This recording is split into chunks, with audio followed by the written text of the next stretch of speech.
Hey guys, my name is Big Tino and welcome back to From the Depths, and welcome to the creative mode just briefly, where I want to show the newest upgrade, hopefully upgrade, to the Cornugon. Now, here it is.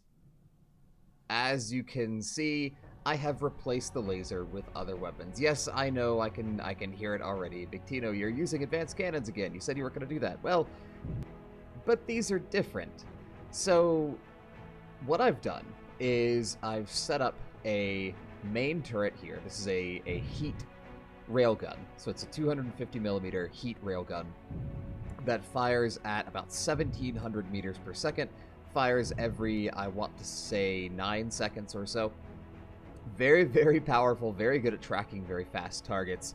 And with its inertial fuse, it is even able to damage things with shields, which are normally very effective against railguns. I have another cannon here, which is a 150 millimeter kinetic cannon that fires at just under 1,000 meters per second, I believe. And it uses 2-meter shells. So it's not a particularly fast-firing kinetic cannon. I believe it's got a fire rate of about 80 shots per minute, which is still pretty good. But because of the size of the gun, because of the size of the gauge, and the speed of the shell, it's actually a pretty devastating weapon, especially against those fast-moving targets of the lightning hoods. And I've been testing it a good bit, and it's been wreaking some real havoc. Now, on the sides, I added 3 new guns. Now, the ones in the corners are all the same. These are 86 millimeter rail guns, and these fire sabot shells at just under 3,000 meters per second. Once every 5 seconds, which means they are great at just blasting through bits and pieces of enemy fast-moving ships. So because it is a very small gauge, there's not a whole lot of damage spread. You know, we don't have a big kinetic blast going through the ship, but these can very, very easily just pass straight through a ship. And if they hit a component that is, say, explosive or important, they can do a whole lot of damage. And, well, it's just really hard to get away from these things. So that's what those are in the corners. In the middle here, I have basically a copy of this cannon just built into the sides here. And looking at it now, I actually quite like it. I was really skeptical at first when I started this redesign. I was thinking that I was going to have to just completely build a new ship. But honestly, I like it. I do. In fact, I think I might like it even more than before the upgrade in terms of design, which normally is not the case for me. Normally, if I make an upgrade to a ship, the performance improves and the aesthetics go down. But I think this is actually a pretty good design. I've also absolutely covered this thing in smoke. There's smoke, as you can see, on the outside. There's lots of smoke on the inside. Lots of smoke back here at the engines. I have added a sonar buoy launcher, so that when any enemies are nearby, it launches sonar buoys into the water, which means the ship can then track submarines, which means the torpedoes will then launch to fight against enemy submarines. Now, I've also vastly increased the turning capabilities of this ship just by using some internal rotor blades. I think I mentioned that last time. And overall, I'm pretty pleased with this. The funny part is, this didn't actually increase the cost of it. In fact, the cost went down by, say, 20,000 materials or so, which is entirely because I just didn't need as much energy going into this thing. I didn't need as many RTGs. I had a lot more space that I could replace a lot of RTGs with some more very fuel efficient fuel engines, and everything works just fine. So I have basically these 5 railguns all firing at the same time, and they don't use even half of the energy of that laser that I was using. Now, that's not to say that I'm completely abandoning the idea of lasers, but I think I need to get better with balancing them out before I make a ship sort of dedicated to a laser. And I think the next one I make will be an airship. So yeah, that's all I wanted to showcase. I'm gonna get back into the campaign, and I'll bring us back when I have one of these built, and we can take the fight to the lightning hoods once again. Once again to the lightning hoods. Now this time, this fleet looks like it is made up of a Caspian, which we haven't seen yet, a Hypatos, a Megawatt, Tachyon, and Ohm. Okay, so I don't think any of those are the submarines, so I'm not too worried about that. Now, I am still worried about the Hypatos, because in testing, I was able to beat the Hypatos one-on-one, Or the Hippotos, probably. That sounds better. But, you know, we're pretty outnumbered in this fight. That being said, I am going to set the block count down to about 90,000. And while that does seem a little cheap, it is also largely for performance issues. So, yeah, let's dive into it. Hopefully the new Cornugon, obviously the new and improved Cornugon, hopefully the new Cornugon is improved, and we do a little bit better this time against the Lightning Hoods. Already getting some good hits up there against the Hippotos. Start saying that correctly. Another thing that I did is I made the missiles a little bit weaker in terms of damage, and I vastly increased their nimbleness. So they also now have a target prediction guidance so that they can better predict where the enemy is going to be. So if those laser defenses don't blow them up, then they are going to score some hits, which is great, because the Hippotos is not a particularly well-armored craft. It's just very, very hard to hit. So you can see we are getting a couple of hits in there, which is lovely. Now, thankfully, now that we have so many guns, it's easy for our ship to sort of spread our fire, and it looks like we have already blasted through... Well, or it could be that the enemy spawned on top of each other, or maybe I shot one down. It looks like maybe this is supposed to be the Caspian and it crashed. Kind of hard to say. Either way, it looks like the... No, that's the Tachyon. It looks like the Tachyon is out of the fight. Whether that was our doing or the doing of simply spawning into one another, I'm not sure. Looks like we are hanging out at around 98% health, which is great. Looks like our new laser defenses are working very, very well. We can see some good blocks chunking off of this ship over here. Though again, because the Cornugon is spreading its fire out, it's not going to just be completely wrecking an enemy ship. And in fact, what I think I'll do is I'll go ahead and order it to target one ship at a time. Looks like we did take a big hit there. That might have been an ammo cache going up, which is fine. So hopefully now that we're focusing fire, we can get some good hits in on this thing. This is the Caspian here. Are we firing at it? Nope, I think I ordered them to fire at the wrong thing. No, I didn't. Well, they're firing at that, the Tachyon, and I don't want them to do that. Unless... Oh, I did order them to fire at the wrong thing. Let's shoot the Megawatt. I am a derp sometimes, and I'll readily admit that. So now, hopefully we can see the effects of some of these weapons on the enemy ships here. It's like, yeah, our damage is staying around 97, 98%. Our health is, which is great.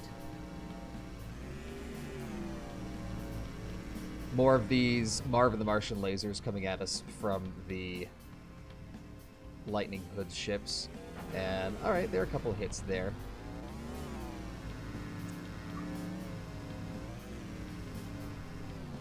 Yeah, so we're actually doing quite a bit of damage to these enemy ships. It's just, it's a little difficult to pin down when we're hitting and what. It does look like we are still really wanting to shoot that Caspian, even though it's largely underwater. Alright, now what I might do to continue refining this ship is make its engagement range just a little bit closer, because I think right now it's getting a little too far away, and I know that railguns have a really nice long range and everything, but with the bouncing that we're doing when we're moving around, we are somewhat limiting our own accuracy. And so I may do that. Looks like we've gotten the megawatt down to 94%, which is nice. These are all fairly strong ships. Remember, I do still have the difficulty set to godly. And so we are seeing some of the strongest ships in the Lightning Hood's fleet. A couple of good hits there on the Caspian. There's a shell just passing straight through it. Now, because the shells on these railguns are mostly fairly small, it actually gets a little tough to see them. Looks like that was probably a heat shell detonating there. A couple of good hits hitting in there. Now, any explosions are either heat or HESH, because the large railgun turret is a heat cannon. The ones on the front and sides are HESH cannons, and so when you see those explosions, they're also doing internal spalling and things like that. Looks like we're hitting this thing pretty hard, and we're staying at 99% health, which is lovely. Yeah, down to 89% there. Caspian down to 90. The Ohm is still sort of chasing us around, but the Ohm was a bit of a smaller ship, so I'm not super concerned about that. We'll take care of that as soon as Megawatt's out of the way. This continuous laser worries me, as cool as it looks. Although, to be fair, I haven't really had great success with continuous lasers myself. Oh, looks like a big internal explosion there. Though, that also being said, I haven't had a lot of success with lasers in general, as we saw with the Cornugon 1.0. So maybe I just need to play around with lasers more. Maybe my next build will be a more balanced and stable airship that will use lasers in some capacity. Alright, they're enjoying a nice light show there as one of our little railgun shots tries to get shot down. Well, I guess the shot isn't trying to get shot down. They're trying to shoot the shot down. Anyway, yep, looks like we are just sort of tearing into the inside of this thing. That is a lot of components in there. Is that a steam engine? No, it's not. It's just, I couldn't quite see with all the bloom of the lasers and such explosions. Alright, looks like that thing is pretty much out of the fight. Let's go for the Ohm. And please, oh please, do not hit a mountain. Mountains have been the bane of this thing's existence. And here we go again. I am going to take manual control over the Cornugon. Make sure we don't hit things, which we might hopefully bounce over this. Give her a little more juice. Ooh. Ow. That's gonna hurt. Oh yeah, that hurts. Once again, the most damage done to the Cornugon is from impacting land. And I did see a couple of very good ideas for getting away from land, for avoiding terrain like that in the comments, and I think I'm going to try it out because, well, I guess I normally don't build fast water vehicles, and so I normally don't have to worry about it. And it looks like because we took some damage from the land, some of our armor was destroyed and some of those lasers got in, so we're taking some internal damage there. Hopefully it's not too bad. Doesn't look like it. Doesn't look like we're dropping much below 96%. Alright, I feel comfortable giving the AI control of the ship again. Let's see, we've not actually used that many resources for repairs, which is nice. We're getting a slow-mo explosion. Yep, that is also us. Once again, it's from stuff hitting us. Oh, yep, you can see it went through the heavy armor. That's my engine.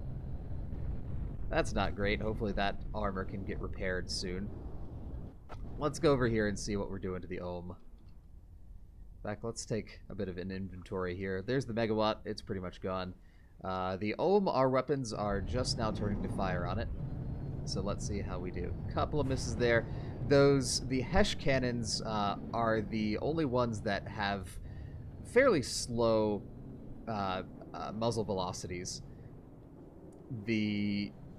And I mean, even then, they're at over 500 meters per second, so they're not slow, but compared to the railguns and the kinetic cannon, which are all at 1,000 meters per second or more, they are fairly slow. And I do need to continue to tweak the detection system of the new Cornugon, because I tweaked it a bit from when I was using the laser, because, you know, railguns are going to operate differently from lasers, but it looks like I do still need to do some more tweaking, because this little thing is still kind of skirting around our damage, a lot of our shots. We're seeing little explosions here and there, and we're just a little off. So yeah, I'll need to continue tweaking the detection system. Railguns are another thing that I haven't really used all that much, and so I really need to play around with it in terms of detection, because I think I've made it a little overly sensitive at the moment, and I think I could give it a little more leeway, and then it'll be a little more accurate against targets that aren't going super fast.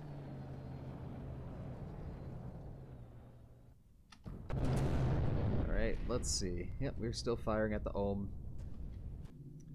And taking it down to 91%. I guess so much of our damage that we deal is internal damage. We have all the spalling, we have the heat shells, things like that. And so it's not quite as impressive as those giant explosions that, say, the Kraglin Orm did. And it looks like we're getting some good damage on it now. As soon as the Ohm's weapon stops shooting, I'll switch over to fighting the Hippotos. But it looks like that Ohm's laser is still hurting us a good bit. But our armor, our shields are holding fairly well. Again, so much of this damage was just dealt by collision and is desperately trying to be repaired. Which I might have to avoid once again. Weapons only. In fact, I think I will. Hard turn. Yeah, you can see we... Oh, come on. Pooh. I was gonna say, you can see we turn very fast when we are taking manual control of the thing. And so the AI is not actually using the Cornugon's turning to its full capability, which means I probably need to go into the AI settings and change that around some. Can I jump over this? Yes, I can. Hey, there's my magenta body. Uh-oh, they broke the steering wheel. Well, I guess we're gonna sit here for a bit while the steering wheel gets repaired, which will hopefully be soon, because while it did make us go a little slower, we are eventually going to wreck again at this rate. So, is it back? It is back! Alright, and I'm actually going to turn left and come around, and hopefully that'll just, you know, show the other side to the enemy, which has not been damaged nearly as much. Here is the Cornugon's version of a Yui. And it is weird seeing this thing turn without moving forward, just because, you know, normally when a ship turns, it doesn't slide quite this much, because there's absolutely no drag that it's getting from the water. It slides when it turns, even though it has turning on both the front and the back, and they're all the turning is very close to the ends. So its turning is pretty good, but it slides. And I think that has something to do with the hydrofoils as well, because they bump us around some. Again, the lightning hood's solution to the water skimmer thing is a lot more elegant, and I think probably a lot more effective than ours. It looks like the Ohm has essentially stopped firing at us. There's a big explosion on it there. We're back up to 99%, and we are away from the water now, so I'll turn our AI back on. Yeah, the Ohm's down to 79% health. Megawatts at 59. Caspian's at 82. Oh, there's the Hippotos. It's way out there. Wow, okay.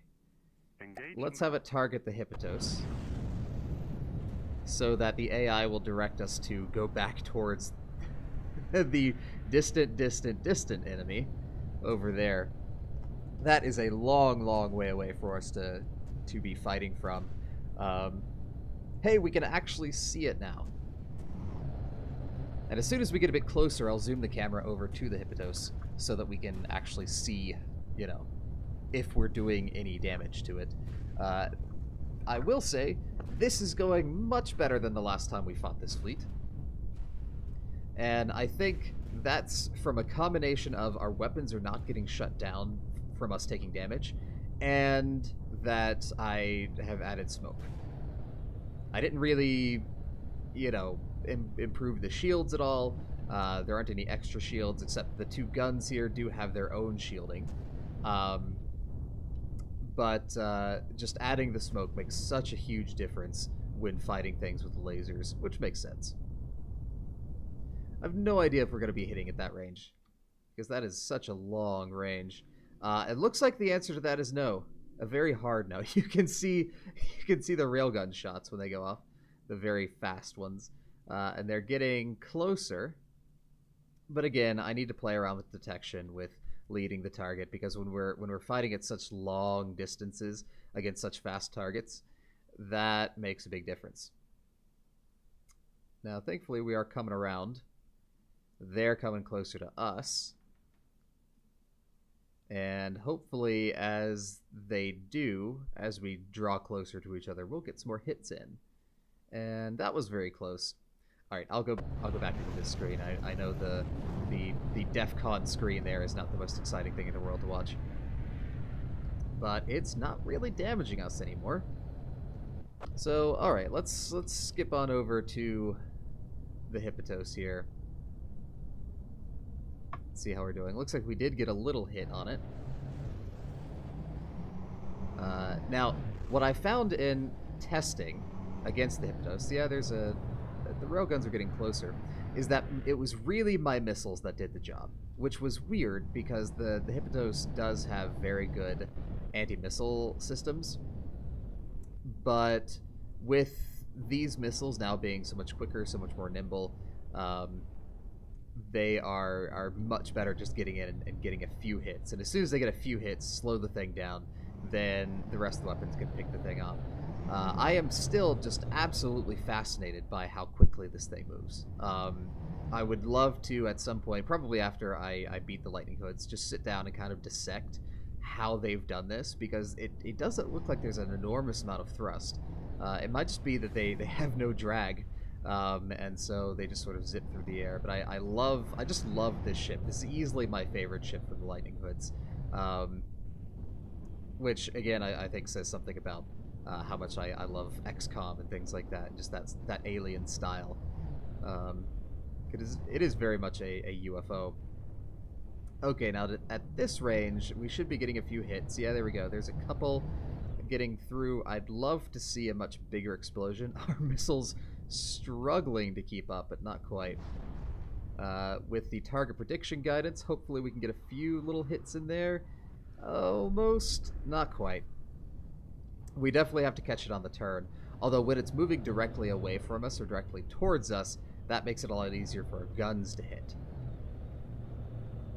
Oh, and it does have those rear launching missiles, which are cool. But yeah, it's not really hurting us that much anymore. And it is the last enemy ship left of this fight. So I think I may cut a bit out here until we deal enough damage to the Hippotos to actually start just taking it apart. There are a couple missile hits. Just need some of those in the right spot. So I'll be back when this thing starts to go down. Alright, it looks like we have damaged this thing enough to slow it down a bit. We got several good hits in there. It is barely keeping out of range of our missiles on the straightaway. And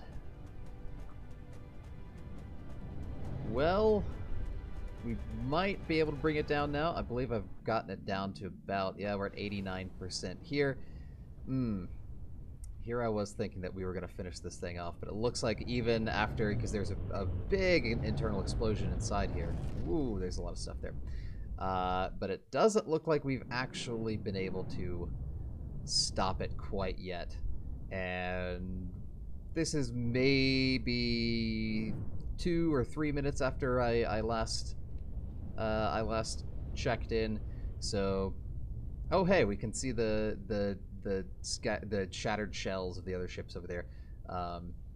That for some reason have not quite despawned.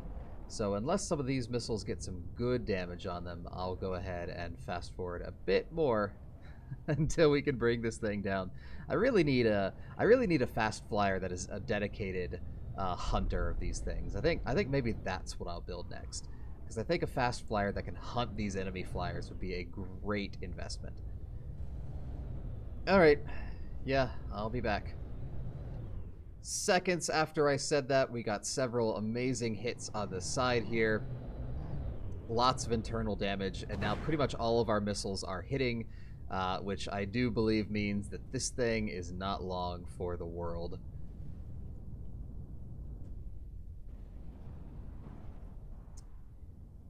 And we are actually at the point where we're running very low on ammo, and our fuel will last only a bit longer, but thankfully this is the last ship that we will need to fight.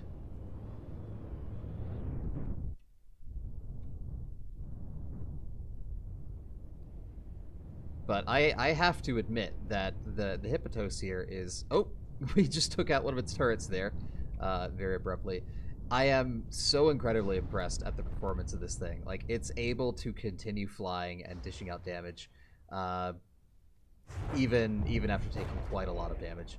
Oh, and I totally forgot that there was actually a second Hippotos that was in this battle with us, and it looks like we're going to be fighting that now. But I'm not going to subject you guys to that, because this is promising to be a very long fight. So I'm going to go ahead and cut the episode here. And so final thoughts. I'm very pleased with the performance of the new ship. I think it is a much better ship to fight the Lightning Hoods with, but I do think we need a fast flyer. I think we need an interceptor, something that is a specific and direct counter to these enemy ships, something that's cheaper and smaller and can just get right up on those things and blast them away. But we'll work on that next time. We might even do a build video for that. But until then, thank you all so much for watching. I hope you enjoyed. If you did, let me know in the comments below. Let me know if you liked it. If you have any suggestions on this thing, I'd love to know. So again, thank you so much for watching, and I'll see you in the next video.